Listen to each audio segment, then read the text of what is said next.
Good morning, class 6. Today we will read the second part of the story, Fair Play. But before reading the second part of the story, let's take a quick review to the first part.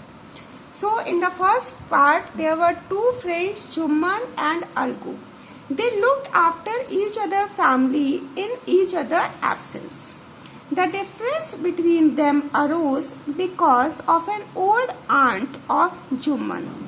She had transferred her property to him with an understanding that he would look after her. But with the time, he and his family were tired of and insulted her. Then she asked for a monthly allowance. Yes, to maintain a separate kitchen. When she was refused, she took the case to the village panchayat. So students, in the first part we have studied that जो जुम्मन और जो अलगू चौधरी थे वो बहुत ही ज़्यादा पक्के दोस्त थे. अगर कोई भी एक गांव से बाहर चला जाता था तो जो दूसरा होता था वो जो है उसकी फैमिली की देखरेख करता था. लेकिन जो है कुछ टाइम के बाद में क्या हुआ कि जो जुम्मन था उसकी ओल्ड आंट जो है उनके पास में रहने के लिए आई और इसके लिए उन्होंने अपनी जो प्रॉपर्टी थी, अपनी जायदाद थी, वो जुम्मन के नाम पर ट्रांसफ़र करी, ये सोच करके कि उनकी बुढ़ापे में जो जुम्मन होगा वो उनकी देखरेख करेगा. कुछ टाइम तक तो बहुत सही से रखा जो जुम्मन और उसकी वाइफ थे उन्होंने उन बूढ़ी चाची को, लेकिन उसके बाद में वो उनसे मतलब परेशान होने लग गए थे. और ये देखने के बाद में जो ओल्ड आंट थी, जो बूढ़ी चाची थी, उन्होंने कहा कि जुम्मन से कि तुम मुझे एक मंथली अलाउंस दो, महीने का भत्ता दो, जिससे मैं अपना एक अलग किचन बना सकूं. ठीक है, तो जुम्मन ने उनको जो है बहुत ही बेशर्मी से मना कर दिया कि नहीं, आपको महीने का हम लोग खर्चा नहीं दे पाएंगे. तो गुस्से में आकर के जो आंट थी उन्होंने क्या सोचा कि चलो मैं अब जो ये जो केस है, जो परेशानी है मेरी, ये मैं पंचायत में ले जाऊंगी और पंचायत में ले जा करके मैं इसको डिस्कस करूंगी. ठीक है, so that's about the first part of the story. Today we will read the second part of the story, fair play. So let's start. The panchayat was held the same evening under an old banyan tree. तो जो पंचायत थी वो उसी शाम को एक old banyan tree का मतलब होता है जो बरगद का पेड़ होता है ना बच्चों, उसको हम banyan tree बोलते हैं. तो उसी शाम को एक पंचायत रखी गई जो है पुराने बरगद के पेड़ के नीचे. Jumman stood up and said, Jumman था वो खड़ा हो जाता है पंचायत में और आकर के कहता है कि the voice of the panch is the voice of God. जो पंच की आवाज होती है वो भगवान की आवाज होती है. ठीक है, मतलब पंच की आवाज में भगवान वास करते हैं. तो जो भी पंच का फैसला होता है वो एकदम सही माना जाता है. देखिए इस जो पिक्चर है इसमें दिखाया गया है कि ऐसे सब पंच जो है वो एक बरगद के पेड़ के ओल्ड बनियन ट्री के नीचे बैठे हुए हैं और जो गांव वाले हैं वो वहां पर इकट्ठा हुए हैं और जो भी केस है वो डिस्कस करा जा रहा है. Let my aunt nominate the head punch. I will abide by her decision. तो जो जुम्मन होता है वो ये कहता है कि मेरी आंट को ये जो है अथॉरिटी दी जाए कि वो अपने लिए एक पंच को चुन सके. नॉमिनेट करना होता है चुनना, है ना. तो अपने लिए एक पंच को चुन सके और मैं उनका जो भी डिसीजन होगा, जिसको भी वो चुनेंगी, मैं उस जो है डिसीजन को मानूंगा. अबाइड का मतलब होता है बच्चों मानना, एक्सेप्ट करना. ठीक है, तो जो भी उनका डिसीजन आएगा उसको मैं मानूंगा. The panch knows neither friend nor enemy. और जो एक पंच होता है ना तो उसके लिए कोई दोस्त होता है और ना ही उसका कोई दुश्मन होता है. ठीक है, what do you say to Algu Chaudhary, the old lady announce. तो ओल्ड लेडी जो होती है, जो बुढ़ी चाची होती है, वो कहती हैं कि अलगू चौधरी के नाम पर तुम क्या कहना चाहोगे. अगर मैं ये कहूँ कि मैं अलगू चौधरी को अपना पंच जो है चुनना चाहती हूँ तो इसके बारे में तुम्हें क्या कहना है. Fine, replied Jumman hiding his joy over this unexpected piece of luck. और जो जुम्मन होता है वो कहता है कि ठीक है आप अलगू चौधरी को चुन लीजिए. और ये कहने के बाद में उसके मन में एक बहुत अच्छा सा उसको लगता है, बहुत खुशी हो जाती है उसको कि अरे वाह, जो अलगू चौधरी है वो तो मेरा पक्का दोस्त है, तो ये तो मेरा एकदम बहुत अच्छा लक हो गया है, मेरी किस्मत कितनी अच्छी हो गई आज की जो है मेरे ही दोस्त को मेरा ही केस सुनने के लिए मेरी चाची जो है वो चुन रही हैं. Chachi, you are aware of my friendship with Jumman, said Algu. तो जो अलगू होता है वो कहता है कि चाची आपको पता है ना कि जो जुम्मन है वो मेरा बहुत ही अच्छा, बहुत ही पक्का दोस्त है। I know that, replied the aunt. तो जो आंट होती है वो कहती है कि हाँ मुझे पता है कि जो है जुम्मन है वो तुम्हारा बहुत ही अच्छा दोस्त है। But I also know that you will not kill your conscience. मतलब कि वो कहती है कि मुझे तो पता है कि जो जुम्मन है वो तुम्हारा बहुत अच्छा दोस्त है, लेकिन मैं ये भी जानती हूँ कि तुम अपनी जो दोस्ती है उसके लिए अपनी अंतरात्मा को नहीं मारोगे। मतलब कंसाइंस का मतलब होता है बच्चों अंतरात्मा, ठीक है। तो अपनी फ्रेंडशिप के लिए तुम अपनी अंतरात्मा को नहीं मारोगे, मतलब तुम गलत का साथ नहीं दोगे, जो सही है तुम्हें उसी का साथ देना पड़ेगा। God lives in the heart of the panch. जो पंच होता है उसके दिल में भगवान का वास होता है। And his voice is the voice of God. और उसकी पंच की आवाज में जो होते हैं वो भगवान बोल रहे होते हैं। तो जो भी पंच का फैसला होता है वो बिल्कुल सही होता है। And the old lady explained her case. और ये कहने के बाद में अलगू चौधरी से जो ओल्ड लेडी होती है वो अपना केस पंचायत में बताने लग जाती हैं। Jumman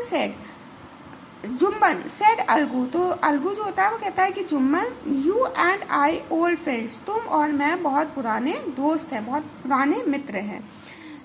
your aunt is as dear to me as you. और जो तुम्हारी आंट है वो मुझे उतनी ही ज्यादा प्यारी है जितने तुम हो मेरे लिए। मतलब मेरे लिए उनकी भी उतनी ही ज्यादा इम्पोर्टेंस है जितनी की तुम्हारी है।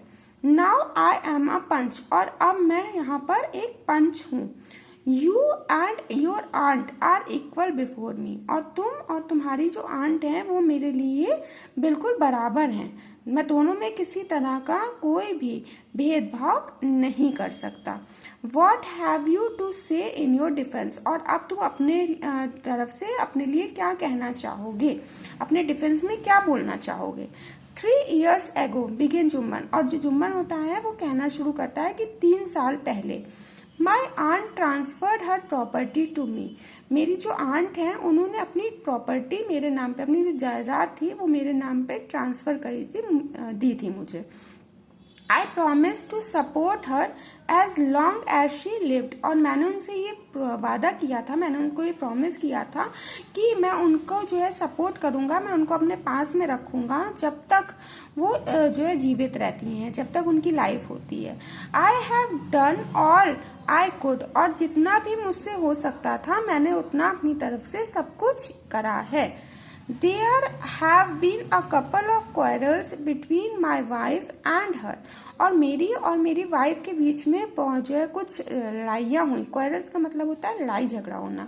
But I can't stop it. लेकिन मैं इसमें जो है मैं इस लड़ाई झगड़े को रोक नहीं सकता। लाख कोशिश कर लूँ लेकिन मैं इस जो छोटी मोटी लड़ाई झगड़े होते हैं घर में वो उसको मैं रोक नहीं सकता।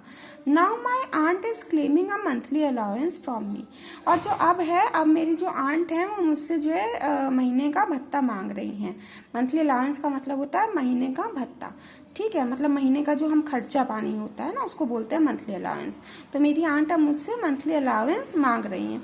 This is not possible. और मेरे लिए वो मंथली अलाउंस देना पॉसिबल नहीं हो पा रहा है। That's all I have to say. और अब बस मुझे इतना ही था जो मुझे कहना था, बस यही मैं अपने जो है फेवर में कहना चाहता हूँ। Jumman was cross examined bye Algu and others. और ये जो जुम्मन थे जो जुम्मन था उससे अलगू ने और जो पंचायत थी के लोग और भी बैठे हुए थे उन लोगों ने जो है कुछ और भी क्वेश्चंस किए। क्रॉस एग्जामिन का मतलब है कि जब हम क्रॉस क्वेश्चनिंग किसी से करते हैं ना, हम कुछ क्वेश्चंस पूछते हैं और बदले में सामने वाला जो होता है वो हमको जवाब देता है, उसका आंसर देता है। तो जुम्मन और से जो है अलगू चौधरी और जो पंच और भी बैठे हुए थे उस पंचायत में उन लोगों ने कुछ सवाल उससे किए जिनका जवाब जुम्मन ने दिया। Then Algu announced. फिर जो अलगू था उसने ये बात अपनी कही। We have gone into the matter carefully. हमने इस केस को बहुत ही ध्यान से जो देखा है, समझा है। In our opinion. और हमारे ख्याल से, हमारे ओपिनियन में Jumman must pay his aunt a monthly allowance और else the property goes back to her. तो मेरे और पंचायत के अकॉर्डिंग जो जुम्मन है उसको अपनी आंट को, अपनी चाची को मंथली अलाउंस, महीने का खर्चा देना पड़ेगा, वरना जो भी प्रॉपर्टी उसकी चाची ने उसके नाम पर करी है वो प्रॉपर्टी वापस उन चाची को उसको करनी पड़ेगी। मतलब जो जुम्मन है वो या तो जो है चाची की प्रॉपर्टी उनको वापस करे या उनको महीने का खर्चा पानी दे, यही एक कंडीशन रखी गई थी। Now the two friends were seldom seen together. Seldom का मतलब होता है बच्चों कभी कभार दिखना, ठीक है। तो अब जब ये बात जो है अलगू चौधरी ने बोल दी पंचायत में, तो जो दोनों फ्रेंड्स थे उनके बीच में दरार आ गई और अब वो कभी कभार एक दूसरे को देखा करते थे, कभी कभार ही एक दूसरे से मिला करते थे। The bond of friendship between them was broken. और जो उनके बीच की दोस्ती थी अब वो जो है ऐसा लगा जैसे वो टूट गई है। In fact Jumman was Algu's enemy and wanted his revenge.